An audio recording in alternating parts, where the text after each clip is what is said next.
On today's preview, can Aston Villa stop this rampant United team and kickstart their Premier League survival bid? And can United nip Chelsea into third place? Do you want the stats, the predicted lineups, and tactical analysis ahead of the game? Don't worry, we've got you covered. Coming up now.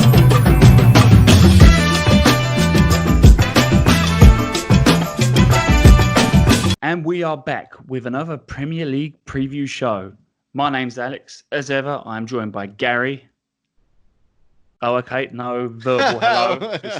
just a salute. We'll move on. And this time we are previewing Aston Villa versus Manchester United. It's happening on Thursday at 7:45, and it's happening at Villa Park. So let's dive straight into it. Where are Aston Villa currently in the league table? Aston Villa, they are struggling. They are 18th in the league, stuck on 27 points alongside Bournemouth with 27 points as well. And they are 1 point behind Watford, who are sitting in 17th. So it is very tight, but they've been on 27 points for quite a while now. Yeah, they seem to be in a battle with them, Watford, Bournemouth, and not so much West Ham, but they seem to all be fighting over who wants to get relegated. Although, to be fair, we just finished watching the Aston Villa-Liverpool game and they showed fight in that game. So positive signs, hopefully, for Aston Villa. Yeah. For Manchester United, they're currently sitting in 5th. They're on 55 points and just 2 points behind Chelsea. Now, as we've discussed many times with Manchester City's ban, 5th should probably be good enough for Champions League spot. But I wouldn't blame Manchester United if they wanted to finish 4th or as high up as possible. But just in case Manchester City's ban does get overturned. How are Aston Villa currently doing form-wise? Form-wise, Aston Villa, it's not been great reading. They've only got 2 points from a possible 15 since football has returned. To be fair to Aston Villa, they've had quite a tough schedule. A lot of those games, you wouldn't necessarily expected Aston Villa to have won. They lost to Wolves, Liverpool just now, and they also lost to Chelsea. I just feel that the only game that they could have probably nicked a win was against Newcastle. And if that happened, they would probably be a bit more comfortable than they are right now. Manchester United, it couldn't be any more different. They currently have a near perfect record since we've come back. They've got 3 wins and 1 draw. They've scored 12 goals in those 4 games and only conceded 3. The last game was that 5-2 win against Bournemouth, where they gave them a little scare. So they went 1-0 down, but I believe Bournemouth probably regretted that in the end. Yeah. No, well, and Maguire got absolutely done there as well for the goal. Yeah, that's great piece of skill. Let's bring up the stats now. Having a look at the stats, do you know what stat really jumped out at me? It's that 40% shots on target ratio. That is the second highest in the Premier League, second to only West Ham. But Manchester United have had 124 shots than West Ham. It's quite impressive. I agree, but at the same time, do you not look at the goals to shots ratio? It's kind of low as well, considering that how on target they are.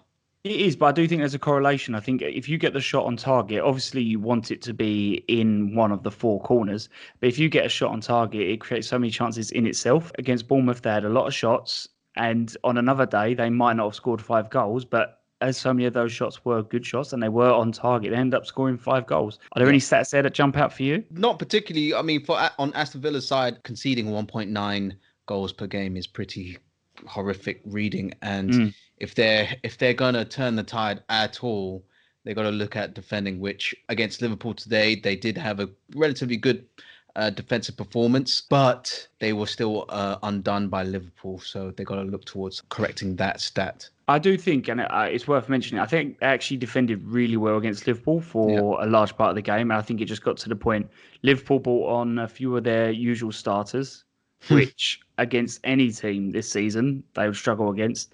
And I think Villa essentially, they started to run out of gas a little bit. I think they kind of got a bit leggy, but I do think for a good 60, 70 minutes they defended really well, and credit to them for that. This moves us on to the injury news. What's the Aston Villa injury news at the moment? Aston Villa, Bjorn Engels is still out for the season with no real return to date.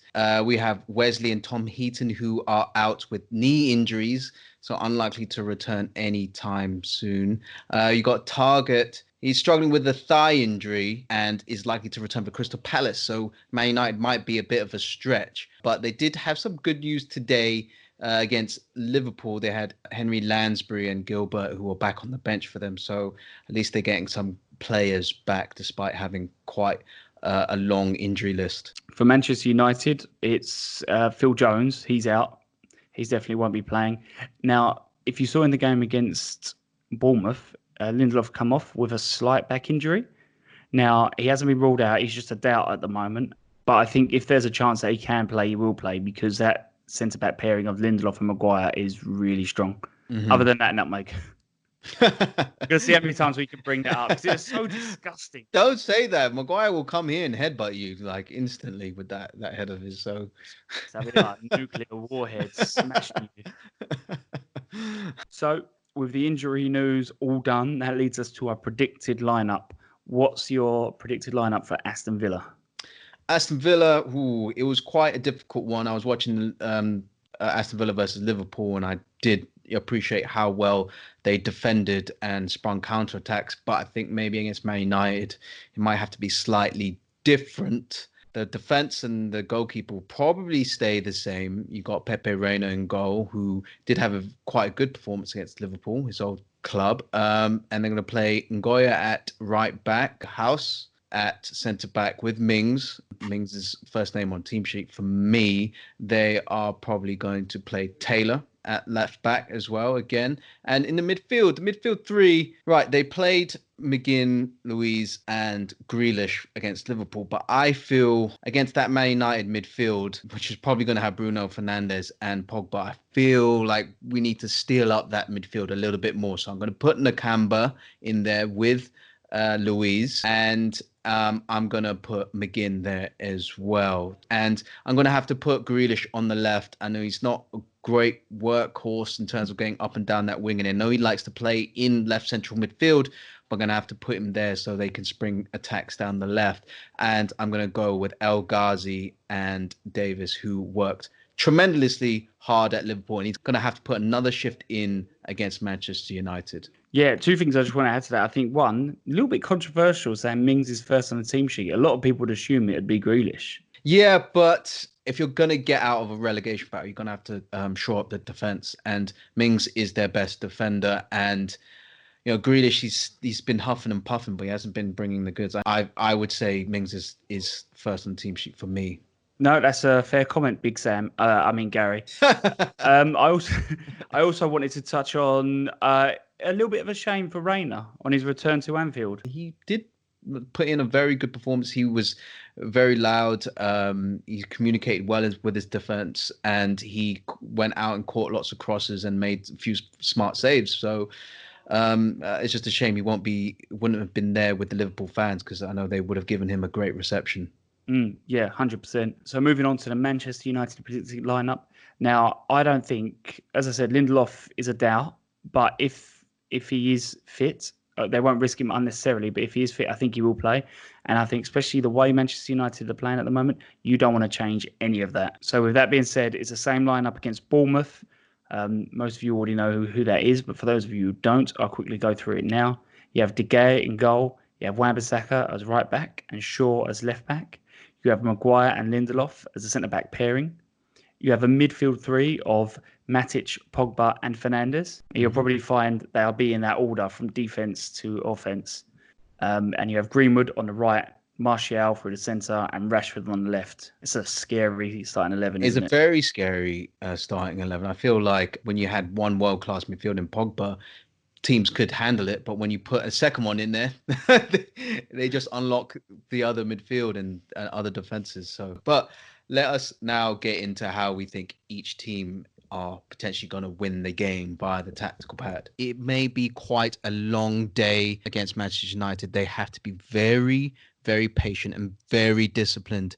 And that's why I've gone with Nakamba and Luiz in midfield, because I think that battle is going to be key for them if they can stop Fernandes and Pogba getting on the ball all the time. And they're going to have to try and intercept those passes into Bruno and into Pogba, because we both know those players want to get into the pockets in between the defense and midfield. And if they can do that and spring out attacks like they did against Liverpool, which was very effective. They just failed to score, unfortunately. Usually they would attack with their star man, Grealish, who is the creative hub for Aston Villa. But thinking more that can Aston Villa target the left side of Manchester United's defence and get El Ghazi, who is a tricky player, can he take on Shaw? Shaw is no slouch and he's not a bad defender, but he's probably the lesser defender of the fullbacks versus Wan-Bissaka. I And think it's worth mentioning, just if I may add on to that, is against Liverpool, I think they targeted Robertson over Trent Alexander-Arnold. He's the easier target, and I think that's the same could be said for Shaw when it comes to Wan-Bissaka. I think Shaw is a lesser defender when you compare the two of them. yeah, and they got Robertson in a bit of trouble with a yellow card as well. That's a good point. So can they do that? And you got Davies, who's very quick as well. So can they get El Ghazi and Davies in one-on-one situations with Maguire, who Maguire is a very good defender, but he will likely struggle with pace, as we know, he doesn't have the greatest pace. So I feel if you have that and you have Grealish and McGinn coming in and making late runs into the box, can they get that goal, which really will, if they can get the first goal, will give them something to fight for? Yeah, that's absolutely fair. I think against Liverpool, it wasn't actually creating chances that was Aston Villa's problem. I think it's actually just a conversion of chances. They actually got quite a few chances down both flanks, which I think they'll try to exploit again. But it was just the conversion of those chances. So I think Liverpool, as we all know, they've been very good defensively this season. So if they can create chances against that Liverpool side, they should be able to create chances against Manchester United. They just need to be much better at their finishing. So I'm going to be really controversial here with who I think is going to be really key for Manchester United. And I'll tell you why. I think Aston Villa know that what they're going to try and do is they're going to try and get Fernandes to get into these positions and Pogba, either going there or going over with Fernandes and creating the overload on the right. But I think what they're going to do, they're going to try and set up to try and follow these players so they can't get into these positions, or at least they don't get space in these positions. With that being said, I think what's going to be key for Manchester United is going to be this player right here. And I'll tell you why. If you've seen in the last few games, I think he has 2 assists. And I think the reason why that's key is because a lot of teams, when they're playing Manchester United, certainly when they played Brighton and certainly when they played Sheffield United, they're concentrating here. This is what they're thinking about. They're also thinking about this guy, and they're thinking about this wonder kid over here as well. And I think what that enables Wan-Bissaka to do is he gets into these positions and he gets a little bit of space and he's able to put in a ball. Now, for a long time this season, people have been criticising Wan-Bissaka's offensive attributes, but I think he's improved it a little bit since the lockdown. They might fall asleep on Wan-Bissaka a little bit because there is a lot of quality here which you're going to be trying to concentrate on and going to be trying to nullify. So now we know all of that. Now we've got the tactical analysis done, the expert tactical analysis done. What are our score predictions going to be? Yeah, this is actually a really tough one, and I'll tell you why. Manchester United have been really consistent since their return, and so we semi-know what to expect from Manchester United. I don't know what Aston Villa is going to turn up. I don't know if it's going to be the one against Liverpool, where I'd say maybe they might even sneak a draw, or it'd be like a small loss to Manchester United. But at the same time, if they don't turn up like they did against Liverpool, it could end up being another Manchester United-Bournemouth sort of game. And I'm going to go with, you know what, I think they're going to be up for this. 1-0 Manchester United, and I think it's going to be a hard-fought game. But they have a lot of magic, Manchester United. You just need to give one of several of their players a chance, and they'll take it. So 1-0 Manchester United. I really want Aston Villa to win because it will open up the relegation battle. It will open up the spots for Champions League and Europa League quite a bit as well. Do I think it's going to happen? Probably not. But I was encouraged with Aston Villa's performance against Liverpool. And if they can produce something like that, I think they have a shout. They really, really, really, really need McGinn and Grealish to start firing, because if they don't do that, I don't know how they're going to get out of their pickle. But I'm going for Aston Villa 1, Manchester United 1 score. And I'm going to go McGinn, and I'm going for Rashford to score. Fingers crossed. I'm waving the flag for the Aston Villa fans. Come on, let's do it. Yeah, so that's everything. That is the score predictions. This time, I'm hoping I am right. Give us your predicted lineups and your score predictions in the comments, and we'll see you soon.